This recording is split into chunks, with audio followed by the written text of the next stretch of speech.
Madame, Monsieur, bonsoir, bienvenue dans ce journal. Donc voici l'essentiel. Le président de la République, Alassane Ouattara, a échangé avec la secrétaire générale de l'Organisation internationale de la francophonie. Elle a évoqué avec le chef de l'État les projets dans le domaine de la création d'emplois. Le chef de l'État s'est aussi entretenu avec le président de la Banque islamique de développement. La BID soutient le pays à travers le financement de plusieurs projets. C'est un rendez-vous annuel initié par le patronat ivoirien qui vise à promouvoir l'entrepreneuriat. Le vice-président Timo Komele Kone ouvre la 10e édition de la CGC Academy. La Confédération générale des entreprises veut valoriser le potentiel en Afrique. La rencontre va permettre d'intensifier les échanges dans l'espace francophone. La première dame promet de plaider leur cause auprès des décideurs publics. Dominique Ouattara a ouvert les travaux de la Fédération des associations des sages-femmes d'Afrique francophone. Ce 3e congrès permettra d'évoquer la contribution à la santé maternelle et néonatale. Elles vont plancher sur la bonne marche de cette profession. Et puis, plus de 1300 personnes se trouvent actuellement en difficulté en Méditerranée. L'océan Viking, le navire humanitaire de l'ONG SOS Méditerranée, a effectué ce mercredi 2 nouveaux sauvetages, ce qui porte à 234 le nombre de rescapés à bord. Le président Alassane Ouattara a échangé avec la secrétaire générale de l'Organisation internationale de la francophonie, Louise Mouchikiwabo, est en visite de travail à Abidjan. Elle a évoqué avec le chef de l'État les projets de l'OIF en Côte d'Ivoire. Ils ont également parlé du prochain sommet de la francophonie à Djerba, en Tunisie. Viviane Aïmé. En visite de travail à Abidjan, la secrétaire générale de l'Organisation internationale de la francophonie, OIF, Louise Mouchikiwabo, a été reçue ce jeudi 27 octobre au palais présidentiel par le président de la République, Alassane Ouattara. Le 18e sommet de l'OIF qui se tiendra à Djerba, en Tunisie, les 19 et 20 novembre prochains, et les projets qui seront réalisés en Côte d'Ivoire avec l'appui de la francophonie ont constitué le menu des échanges. D'accueillir notre sœur de l'Organisation internationale de la francophonie, que nous connaissons bien, puisqu'elle a été ministre des Affaires étrangères du Rwanda et également elle a vécu de nombreuses années en Côte d'Ivoire. Donc, ma sœur, c'est un plaisir de vous accueillir. Merci beaucoup. Je vous laisse la parole. Merci beaucoup, Monsieur le Président. Je suis effectivement ici en Côte d'Ivoire pour une visite de travail de 2 jours. Je tenais à m'entretenir avec le président de la République pour lui parler du sommet des chefs d'État et de gouvernement de la francophonie qui se tiendra en Tunisie dans 3 semaines. J'ai eu l'occasion d'en discuter il y a un mois et demi. Mais je voulais faire des mises à jour pour le chef de l'État. La Côte d'Ivoire est un pays de grande importance pour l'espace francophone, un pilier de la francophonie économique, surtout dans cette région.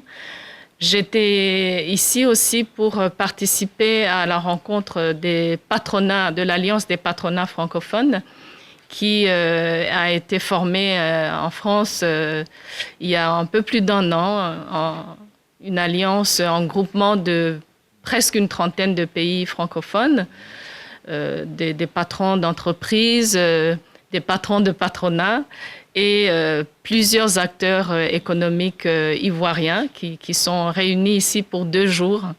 Donc nous avons lancé cet échange de 2 jours ce matin. Ensuite, j'ai eu aussi l'occasion de travailler un peu plus en détail avec mes sœurs, la ministre d'État et la ministre chargée de la culture et de la francophonie pour notamment passer en revue les activités de l'OIF avec la Côte d'Ivoire. Nous avons beaucoup de projets, notamment sur l'emploi des jeunes à travers les industries culturelles, un aspect très important du travail de la francophonie et très important pour nos pays membres. Et puis, bien évidemment, la formation au métier du numérique, la contribution aux échanges économiques et commerciaux. Et voilà en quelques mots la raison de ma présence ici en Côte d'Ivoire. Effectivement, Monsieur le Président, un pays que je considère le mien aussi. La Rwandaise Louise Mushikiwabo a été élue au poste de secrétaire général de l'OIF lors du 17e sommet de la francophonie en octobre 2018 à Erevan, la capitale de l'Arménie. Son mandat est de 4 ans renouvelable. Et le président de la République, Alassane Ouattara, s'est aussi entretenu ce jeudi avec le président de la Banque islamique de développement. Le chef de l'État s'est réjoui de recevoir un ami de longue date avec qui il a travaillé au Fonds monétaire international. La BID soutient la Côte d'Ivoire à travers le financement de plusieurs projets de développement. On retrouve Viviane Aïmé. Si la Banque islamique de développement peut être comptée parmi les grands partenaires financiers aux côtés du gouvernement ivoirien dans ses actions de développement national, la coopération du groupe financier avec la Côte d'Ivoire connaît ces dernières années un pic d'intensité. En visite de travail à Abidjan, son président Dr Mohamed Souleymane Al-Jasser a été reçu ce jeudi 27 octobre au palais présidentiel par le président de la République Alassane Ouattara. L'appui de la banque au financement de plusieurs projets de développement ainsi que l'appui au financement de l'ambitieux programme national de développement PND 2021-2025 a été examiné. Le président Al-Jasser est un ami de longue date et il a été administrateur au Fonds monétaire international quand j'étais directeur Afrique et ensuite comme directeur général adjoint, et il m'a toujours apporté son soutien pendant les discussions au conseil d'administration. C'est un ami personnel, mais surtout c'est un ami de la Côte d'Ivoire. Et la Banque islamique de développement fait beaucoup pour nous, et sur le PND a décidé de faire un financement de plus de 2 milliards de dollars. Il nous appartient maintenant d'accélérer donc le décaissement. Et je voudrais dire à tous nos concitoyens que nous avons la chance d'avoir un ami qui est venu nous rendre visite. Je vais lui laisser la parole. De rencontrer le président de la République, son Excellence M. Alassane Ouattara, qui est un ancien collègue avec lequel j'ai eu l'occasion de travailler lorsqu'il était au Fonds monétaire international. C'est vraiment un plaisir pour moi de le rencontrer ici en Côte d'Ivoire. Nous avons échangé sur la coopération entre la Banque islamique de développement et la Côte d'Ivoire. Les perspectives sont bonnes. Nous avons plus de 56 projets qui sont actuellement en cours de développement en Côte d'Ivoire. Et dans le cadre des engagements que nous avons pris pour le financement du plan national de développement 2021-2025, un engagement de la Banque islamique de développement de l'ordre de 2,1 milliards de dollars a été fait. Ce plan est en cours, les perspectives sont bonnes. Les secteurs qui nous intéressent sont les secteurs à impact, notamment dans le secteur de la santé, le secteur de l'éducation et bien entendu les infrastructures. Tout se passe bien et nous sommes satisfaits de la coopération que nous avons avec la Côte d'Ivoire. C'est depuis octobre 2002 que la Côte d'Ivoire a signé son adhésion à la Banque islamique de développement BID, dont le siège est à Djeddah, en Arabie saoudite. Le vice-président Timo Komele Kone a ouvert ce jeudi les travaux de la 10e édition de la CGC Academy. Ce rendez-vous annuel initié par le patronat ivoirien vise à promouvoir l'entrepreneuriat. Cette édition met l'accent sur les partenariats pour valoriser le potentiel des entreprises en Afrique. Il s'agit donc essentiellement d'intensifier les échanges dans l'espace francophone. Mama Traoré. CGC Academy 2022, l'édition de la maturité selon le patronat ivoirien. Une édition qui se tient dans un contexte de crise économique mondiale, tout juste au lendemain de la crise sanitaire liée à la pandémie de Covid-19. Les entreprises ne voient qu'un seul levier pour rebondir, celui des partenariats solides. Il nous appartient à nous, entreprises de l'espace francophone, de transformer le vieux rêve d'un espace économique francophone intégré en réalité palpable et de passer de partenariats déséquilibrés à des partenariats win-win. Il ne s'agit plus seulement de sous-traitance, mais de co-traitance entre entrepreneurs se faisant confiance. Cet appel s'adresse particulièrement à l'Alliance des patronats francophones, invité spécial de CGEC Academy 2022. L'enjeu, donner concrètement vie à la francophonie économique. Un ensemble qui produit 16% du PIB mondial détient 14% des ressources minières et énergétiques et fournit 20% du commerce des marchandises dans le monde. C'est ça l'espace francophone. Ce contexte géopolitique, plus que jamais, nous appelle à faire le choix du collectif, car c'est ensemble que nous pourrons être forts, c'est ensemble que nous pourrons peser sur la scène internationale, éviter de choisir un bloc ou l'autre. C'est ensemble, au fond, que notre voix porte. La Confédération générale des entreprises de Côte d'Ivoire contribue pour 80% aux recettes fiscales.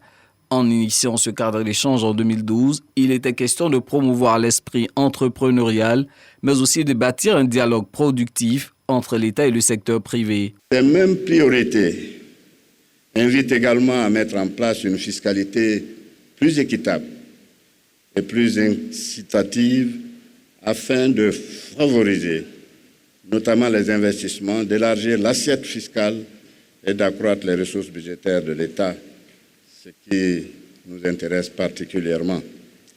La politique de renforcement des infrastructures poursuivie par notre pays permettra de réduire le coût des facteurs de production et d'améliorer la compétitivité globale de l'économie. Enfin, des politiques destinées à approfondir et à diversifier le secteur financier offriront aux entrepreneurs privés les moyens de financer plus efficacement leurs investissements. Il s'agit là d'accroître les capacités et les moyens du secteur financier national, d'en faire un outil capable de fournir des financements appropriés à chaque type d'entreprise et surtout à des coûts réduits. Cette 10e CGEC Academy est couplée à la 2e rencontre des entrepreneurs francophones qui se tient pour la première fois à Abidjan. La tradition de récompense des meilleurs jeunes entrepreneurs sera aussi respectée lors d'une soirée de distinction. On reste avec Mahama Traoré pour parler cette fois de la Fédération des associations des sages-femmes d'Afrique francophone qui tient son 3e congrès à Abidjan. Ce mercredi, la première dame a ouvert les travaux au Sofitel Hôtel Ivoire. Au nom de son engagement pour la santé du couple mère-enfant, Dominique Ouattara leur apporte son soutien. Elle promet de plaider leur cause auprès des décideurs publics. Après Bamako en 2015 et Ouagadougou en 2018, Abidjan accueille le congrès de la Fédération des associations des sages-femmes d'Afrique francophone, FASFAF. Ce 3e du genre bénéficie d'un soutien de taille, celui de la première dame du pays hôte. Vous avez choisi le plus beau métier du monde. Celui de participer au miracle de la vie. Mais nous le savons, votre mission est souvent loin d'être aisée. Non aisée en raison des difficultés que rencontrent ces professionnels de la santé. Le déficit d'investissement dans ce corps de métier est surtout pointé du doigt. Pour que les sages-femmes puissent réaliser leur potentiel, il faut accentuer les investissements dans 4 domaines clés: l'éducation, la formation, la planification, la gestion, la réglementation des activités du personnel de santé et l'environnement de travail, le leadership et la gouvernance. Investir dans les sages-femmes est une décision à impact immédiat. Les ressources ainsi injectées ont une incidence directe sur la qualité des services et partant de là sur la santé de la mère et de l'enfant ainsi que sur la sexualité responsable sans risque des adolescents. Malgré ces attentes, les sages-femmes ont conscience de leur rôle prépondérant dans le système de santé. C'est pourquoi ce congrès d'Abidjan est axé sur leur contribution à la santé maternelle et néonatale en Afrique, car selon l'OMS, Organisation mondiale de la santé, environ 830 femmes meurent chaque jour dans le monde du fait des complications liées à la grossesse ou à l'accouchement. Nous sommes à moins de 8 années de l'échéance de 2030, des objectifs de développement durable, où chaque pays devrait avoir un ratio de mortalité maternelle de 140 décès maternels pour 100 000 naissances vivantes. Cependant, les progrès sont encore lents, surtout dans les pays de l'Afrique subsaharienne, où la plupart de ces décès surviennent et beaucoup reste à faire. Je voudrais donc vous exhorter, chers congressistes, à saisir cette opportunité pour faire de ce congrès un moment de réflexion intense, à l'effet de formuler des recommandations pertinentes qui contribueront à l'amélioration de la santé de la population et plus particulièrement celle de la mère et de l'enfant dans l'espace de l'Afrique francophone. De 2012 à 2021, le taux de mortalité maternelle est passé de 614 à 385 décès pour 100 000 naissances vivantes en Côte d'Ivoire. Le taux de mortalité néonatale, lui, est passé de 38 à 30 pour 1000 naissances vivantes sur la même période. Ces résultats encourageants sont le fruit des efforts engagés par l'État, conjugués à ceux de la première dame Dominique Ouattara, dont la fondation Children of Africa a ouvert en 2018 un hôpital de référence exclusivement dédié à la santé du couple mère-enfant. Je voudrais vous exprimer mon soutien et vous remercier pour le travail remarquable que vous accomplissez au quotidien. Je vous invite à persévérer dans vos efforts et à entourer nos sœurs avec amour, douceur et gentillesse tout au long de leur grossesse et pendant l'accouchement. Car, vous le savez mieux que quiconque, mettre au monde un enfant est un moment merveilleux mais difficile.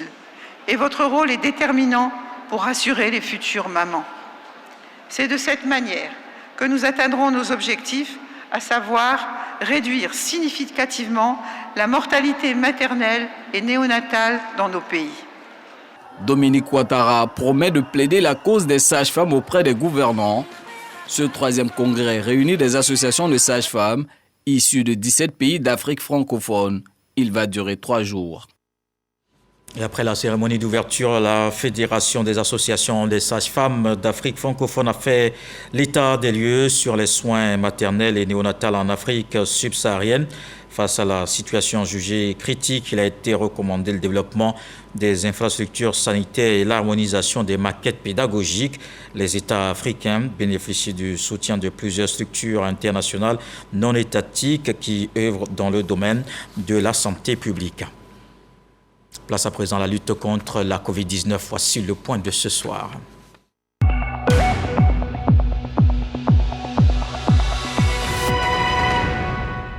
Le ministère de la Santé, de l'Hygiène publique et de la couverture maladie universelle a enregistré ce jeudi 19 nouveaux cas de Covid-19, 15 guéris et 0 décès à la date du 27 octobre 2022. La Côte d'Ivoire compte donc 87 750 cas confirmés, dont 86 894 personnes guéries, 827 décès et 29 cas actifs. Au total, 20 646 601 doses administrées contre la Covid-19.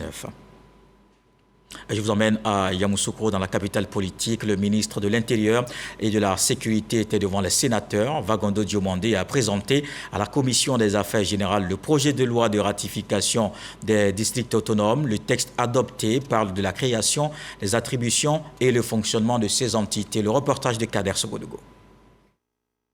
Vagondo Diomandé, ministre de l'Intérieur et de la Sécurité, est porteur d'un projet de loi de ratification lié aux districts autonomes. Au terme de l'article 8 de la loi précitée, le Conseil du district autonome, organe délibérant du district autonome, comprend des membres répartis ainsi qu'il suit. Un tiers, composé de personnes représentatives des activités économiques, sociales, culturelles et scientifiques du district autonome. 2 tiers, qui sont désignés au sein des conseils municipaux des communes, qui composent les districts autonomes sur la base des tableaux des 10 conseils. Il apparaît au regard de cette disposition que, contrairement aux conseils municipaux des communes, les conseils régionaux n'avaient pas de représentants désignés au sein du conseil du district autonome. Une telle lacune méritait d'être corrigée pour permettre que toutes les collectivités territoriales soient représentées au sein du conseil du district autonome. Plusieurs questions des sénateurs vont permettre à l'émissaire du président de la République de donner des éclaircissements. Le projet de loi sera adopté à l'unanimité par les membres de la Commission des Affaires générales, constitutionnelles et des collectivités territoriales. Les efforts du gouvernement pour la sécurisation des personnes, des biens et pour la défense nationale ont écho favorable au Sénat. Prochain rendez-vous au Sénat, une séance parlementaire. Invité Ouraga Obou, professeur agrégé de droit public et de sciences politiques. Thème, la constitution de la Troisième République, quelle avancée pour la démocratie en Côte d'Ivoire. Et une stratégie nationale de réconciliation et de cohésion sociale au cœur d'un atelier à Grand-Bassam. Les participants vont donner une nouvelle orientation aux actions de renforcement de la paix. Les partenaires techniques et financiers du pays prennent part à la rencontre dans la ville historique. On en parle avec Jean-Marc Diadji. Réfléchir et élaborer une nouvelle stratégie pour une réconciliation entre les populations. C'est l'objectif de cet atelier organisé par le ministère de la Réconciliation et de la Cohésion nationale. Durant 3 jours, les participants issus des partenaires techniques, société civile et du ministère de la Réconciliation auront à travailler sur les problèmes qui entravent le processus de réconciliation sur toute l'étendue du territoire national. La représentante du PNUD en Côte d'Ivoire a salué cette rencontre qui, pour elle, pourra faire sortir une stratégie pour amener les populations à tourner définitivement le dos à la violence. Elle aussi réitère le soutien de son organisation quant à la recherche de paix en Côte d'Ivoire.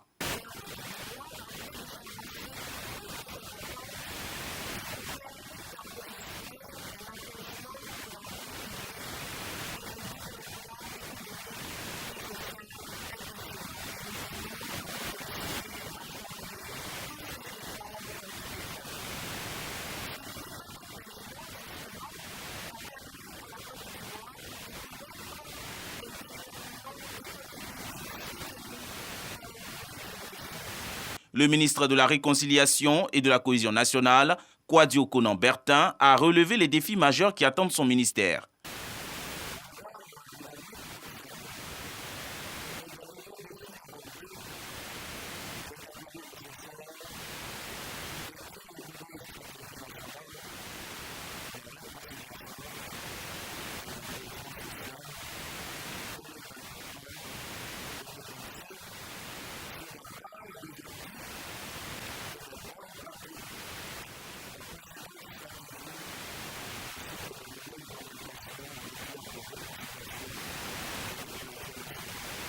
Ainsi, le nouveau document de stratégie nationale de réconciliation et de cohésion 2021-2025 permettra, selon le ministre Kwadwo Konan-Bertin, de résoudre les conflits et autres maux qui entravent le développement de la Côte d'Ivoire.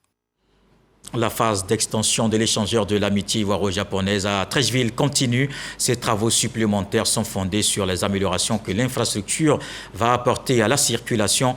Le ministre de l'Équipement et de l'Entretien routier a visité le chantier. Amédée Kofi Kouakou constate un retard de 6 mois, mais il rassure. Vous allez l'entendre dans le reportage de l'ancien Bakayoko. Cela n'impactera pas les délais de livraison de l'ouvrage. Amédée Kouakou sur les chantiers d'extension de l'échangeur de l'amitié ivoiro-japonaise au carrefour Solibra. Cette deuxième phase porte sur la construction d'un pont haut de 17 mètres qui va surplomber les 2 premiers bras du carrefour en venant de Marcory pour Treichville. Un ouvrage long de 760 mètres avec 9,7 mètres de large. Constat, les travaux n'ont pas avancé comme prévu par le calendrier. Avec le problème de la Covid, il y a eu des problèmes pour pouvoir mobiliser le personnel et le matériel. Mais je pense que tout cela est maintenant derrière nous. Nous avons demandé à l'entreprise de tout faire pour que cet ouvrage soit terminé. La première branche qui a été faite, la première phase, on a toujours un problème d'engorgement à ce carrefour. Et nous pensons que ce problème va être résolu avec la fin de cet ouvrage. Malgré ces retards, Amédée Kouakou et ses équipes sont répartis pleins d'optimisme. Les entreprises en charge du projet ayant assuré de la qualité des travaux et surtout du respect des délais de livraison de l'ouvrage. Elles nous ont montré un planning qui dit que le retard pourra être résorbé. Donc nous attendons de voir. Nous allons donc faire des visites régulières de sorte à nous assurer qu'au terme donc, du délai contractuel, que ce travail soit achevé. Ces travaux permettront d'une part de fluidifier la circulation sur cette partie du VGE et d'autre part de booster les activités économiques dans la ville d'Abidjan. Les autorités communales de Treichville et de Marcory, premiers bénéficiaires de ce grand projet, ont également pris part à cette visite. On avance aussi du côté des transports. Air Côte d'Ivoire va évoluer encore plus haut. La compagnie aérienne nationale renforce sa flotte pour répondre aux exigences du long courrier. Les responsables se sont rendus au siège du constructeur Airbus à Toulouse en France. Ils ont signé un bon de commande de 2 Airbus A330 Neo. La signature s'est faite en présence du ministre des Transports Amadou Koné, Jean-Luc Bangbo. Air Côte d'Ivoire veut voler plus haut et plus loin. La compagnie aérienne ivoirienne qui fête cette année ses 10 ans d'existence s'offre 2 nouveaux appareils, 2 Airbus A330neo. Et c'est au siège de Airbus Campus 1 de Toulouse-Blagnac que le bon de commande a été paraphé entre le directeur général de la compagnie ivoirienne et le vice-président des programmes et services du constructeur. L'État de Côte d'Ivoire et l'ensemble des actionnaires ont suivi l'approche de la direction générale de doter la compagnie nationale d'outils qui soient plus indiqués pour la route. Donc un A330-900. Agrandir la flotte pour répondre aux besoins du long courrier, c'est-à-dire les vols intercontinentaux. Un défi que la compagnie ivoirienne entend bien relever grâce à un partenariat renforcé avec Air France. Nous allons avoir une route qui se fera sur le hub d'Air France, donc au terminal 2E de CDG, avec des horaires qui viennent en complémentarité d'Air France. C'est-à-dire que nous partirons d'Abidjan en début d'après-midi, autour de 14h pour arriver à Paris le soir. Et nous quittons Paris la nuit pour arriver à Abidjan au petit matin. Un défi que la Côte d'Ivoire, qui aspire à être le futur hub aérien de la sous-région, doit relever. Sur la sous-région, Air Côte d'Ivoire aujourd'hui, après 10 ans, est leader avec plus de 52% de part de marché. La compagnie a prévu dans son plan de développement de sortir du continent, Europe et Amérique. Pour ce faire, il faut des avions adaptés. C'est extrêmement important que nous fassions ces vols long courrier parce que ce sont ces vols qui vont accélérer la rentabilité commerciale de la compagnie et améliorer les services rendus par la compagnie sur les segments qui sont les moins rentables, notamment donc le domestique. Visite guidée au showroom du constructeur sur des prototypes similaires aux appareils que la Côte d'Ivoire devrait recevoir courant 2024. Le ministre et sa délégation ont pu ainsi s'imprégner de la qualité de la nouvelle acquisition. Je suis très heureux.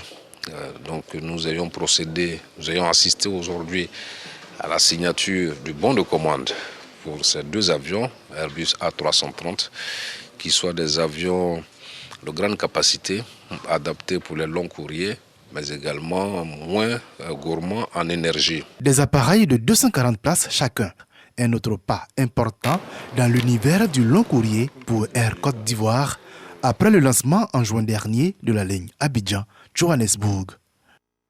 Et désormais, il existe le portail de la fonction publique internationale. Ce site internet va servir à diffuser les informations relatives aux postes et appels d'offres à l'international pour les nationaux. Cette stratégie de l'État de Côte d'Ivoire permettra de booster la présence de ses citoyens dans les organisations internationales. Des détails avec Logoreti, Moussa Konaté. C'est une initiative pour valoriser les compétences ivoiriennes à l'international. Le portail de la fonction publique internationale, une plateforme numérique mise en place afin de booster la présence des citoyens ivoiriens dans les organisations internationales. Elle va constituer une base de données des compédiums des fonctionnaires internationaux. C'est un outil informatique pour présenter aux Ivoiriens les possibilités des offres d'emploi qui existent au sein des organisations internationales. Nos compatriotes sont peu dans les organisations internationales, de sorte que la présence de la Côte d'Ivoire ne paraissait pas être à la hauteur de sa grandeur sur le plan africain et sur le plan international en général. Et donc pour rattraper certains de ces retards, il a été initié ce genre d'activité. Pour promouvoir ce site, les directeurs des ressources humaines des ministères sont instruits sur les avantages. Chaque Ivoirien, chaque cadre ivoirien qui avait cette volonté de pouvoir travailler à l'international n'avait pas de créneau où avoir les informations ou se faire accompagner par le ministère des Affaires étrangères. Aujourd'hui, avec cette centralisation et surtout cette plateforme-là, c'est vraiment une aubaine. Animée par la direction de la fonction publique internationale au ministère des Affaires étrangères, la plateforme concerne entre autres les institutions, les ministères, les organisations internationales, les fonctionnaires internationaux et le grand public. Le portail de la fonction publique internationale va aussi servir à diffuser les informations relatives aux postes et appels d'offres à l'international. Et chaque année, la date du 27 octobre est consacrée à la commémoration de la Journée mondiale du patrimoine audiovisuel, une journée instaurée par l'UNESCO en vue de sensibiliser sur l'importance de la conservation des images en mouvement. Ce sont des éléments essentiels dans notre histoire. La 14e édition célébrée aujourd'hui à la radio-télévision ivoirienne. Khalil Diomandé, Didier Nguessan.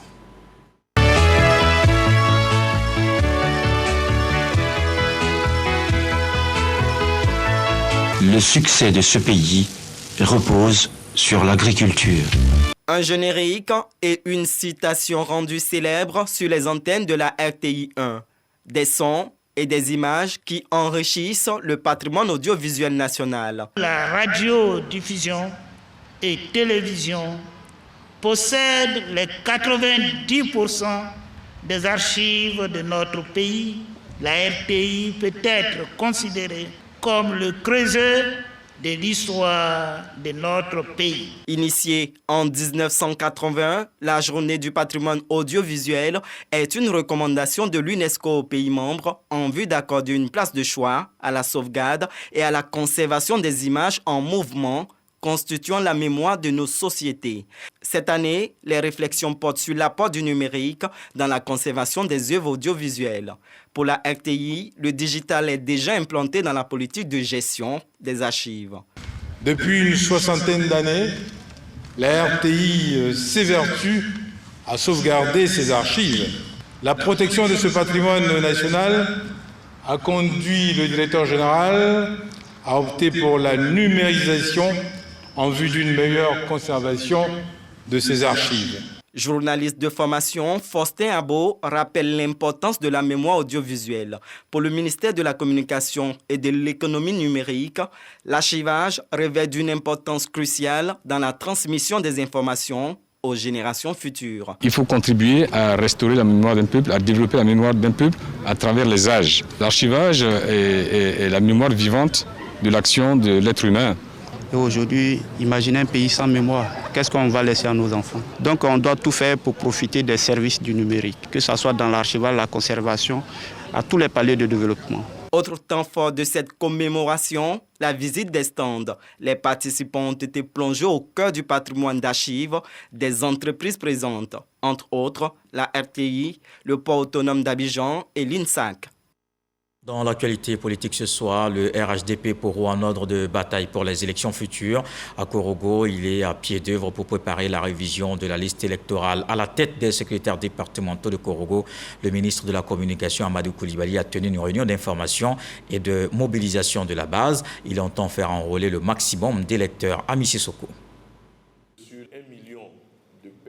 En prélude à l'opération de révision de la liste électorale, le ministre de la Communication et de l'économie numérique, Amadou Koulibaly, par ailleurs membre du directoire du RHDP, a rencontré les secrétaires départementaux et de section du RHDP, les responsables des structures spécialisées et les présidents de comités de base de Korogo. Il a été question d'informer ces acteurs sur les dernières décisions prises par le directoire du RHDP. Également sur les stratégies mises en place pour inscrire le maximum de militants sur la liste électorale en vue de la victoire du RHDP aux élections futures. Depuis le début du mandat du président Alassane Ouattara, on ne parle plus de l'électricité, l'adduction d'eau, les routes. On a les éléments pour convaincre tous ceux qui n'ont pas encore enroulé, qui n'ont pas encore inscrit sur la liste électorale, de s'inscrire. L'objectif, c'est de réussir en amont déjà les élections à venir. On aura une vision nette du nombre de militants qui sont destinés à voter pour le parti. La révision de la liste électorale prend en compte l'actualisation des données personnelles des électeurs, l'inscription de nouveaux majeurs et la radiation de personnes décédées indûment inscrites. Pour donc faciliter la tâche et mieux apprécier le nombre d'électeurs inscrits sur la liste, le ministre Amadou Koulibaly offre 10 ordinateurs portables aux 10 secrétariats départementaux. Il invite aussi les militants à s'approprier l'opération de révision de la liste électorale. Vu l'urgence, vu le fait que nous sommes quasiment à moins de mois du démarrage de cette opération importante de révision de la liste électorale, il était important que nos bases soient informées. C'est ce que nous avons fait en accord avec tous les secrétaires départementaux afin que les secrétaires de section, qui sont les chevilles ouvrières de la mise en œuvre de cette opération, soient informés, connaissent leurs objectifs, connaissent le mode opératoire qui a été défini afin de pouvoir atteindre ces objectifs-là. L'opération de révision de la liste électorale va se dérouler du 19 novembre au 10 décembre prochain pour les nationaux et du 24 novembre au 10 décembre pour la diaspora ivoirienne. Dans le reste de l'actualité, plus de 1300 personnes en difficulté en Méditerranée. L'Océan Viking, le navire humanitaire de l'ONG SOS Méditerranée, a effectué ce mercredi 2 nouveaux sauvetages portant à 234 le nombre de rescapés à bord. Chaque année, des milliers de personnes fuyant conflit ou pauvreté tentent de rejoindre l'Europe en traversant la Méditerranée à partir de la Libye. La première ministre italienne Giorgia Meloni, chef du parti Fratelli d'Italia, s'est engagée à bloquer les arrivées de migrants en provenance d'Afrique. Et ce journal est terminé. Merci de l'avoir suivi. Retour de l'actualité, 23h. Ce soir, le sage nous apprend que le beurre de karité ne doit pas loger près du feu. Dieu le voulant, on se retrouve demain.